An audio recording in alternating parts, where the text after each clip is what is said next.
There he is. Okay. That answers my question right there. Okay. There we go. Got us one right there. All right. I was talking to a couple of guys a few minutes ago.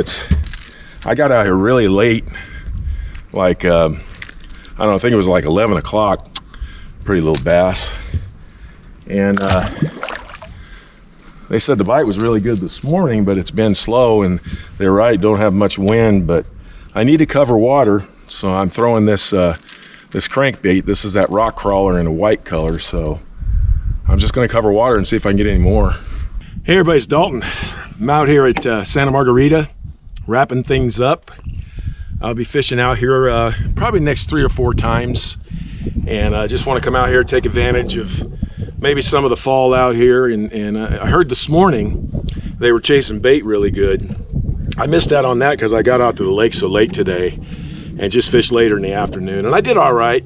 I got a few bites. In fact, all of my bites today, to be honest with you, came on this crankbait only. There he is. Okay, cool.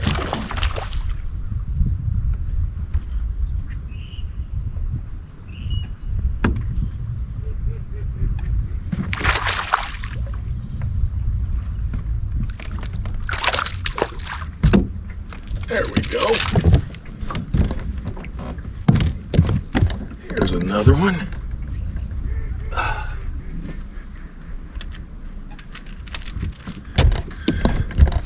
Another nice chunky one. Out here at old Santa Margarita. Pretty nice chunky largemouth. Probably £1.25, something like that. I couldn't get bid on anything. I brought 7 rods out with me, and I couldn't get bid on anything else. This was the deal right here. It's one of the Spros. It's the rock crawler in a shad pattern color. Threw it on 12-pound test line and wound up catching, you know, a few of them. And one of the problems I ran into today was just I kept running into groups of really small ones.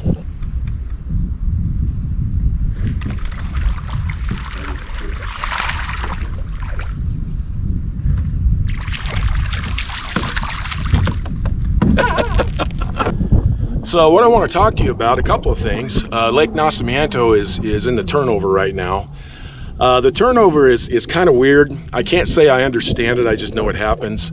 It's when the lake just kind of turns over. The bottom temperature, which would be the cooler water this time of year, and then the top of the water would be the warmer. It just kind of flips over. I don't completely get it on a whole scientific level.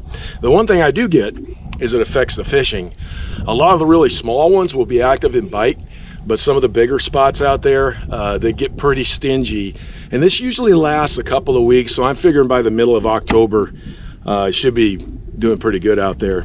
What I want to talk to you guys about is what could be maybe the best 2 minutes in bass fishing. I mean, one of the things that I have to be careful of as a bass fisherman is assuming things.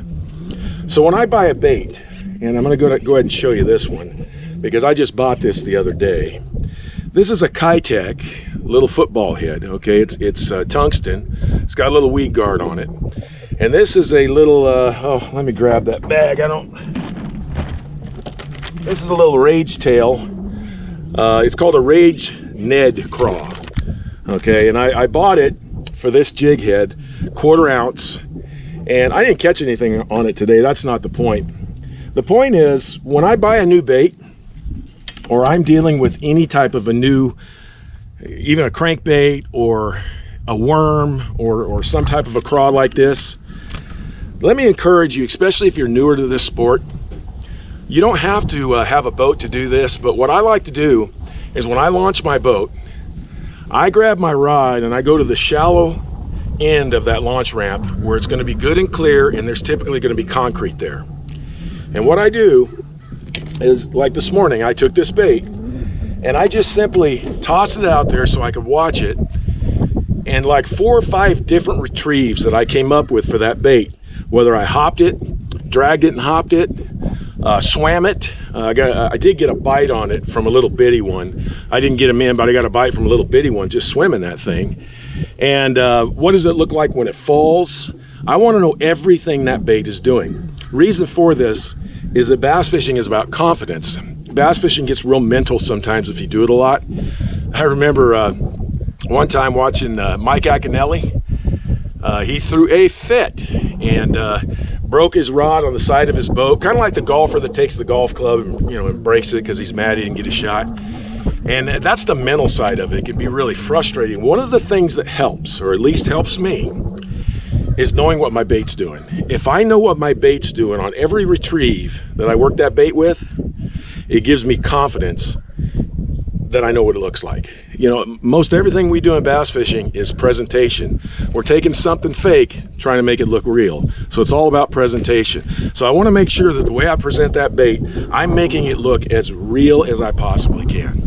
Well, I just want to give you guys a little tip on that if you're new to this game, or if sometimes you find yourself doing what I do, assuming that I think a bait works a certain way without actually checking it out myself. Take that 2 minutes. It can be the difference between maybe a number of extra bites that day, because you're going to know exactly what that bait's doing. Thanks for tuning in, guys. I really appreciate you. I'll talk to you next time.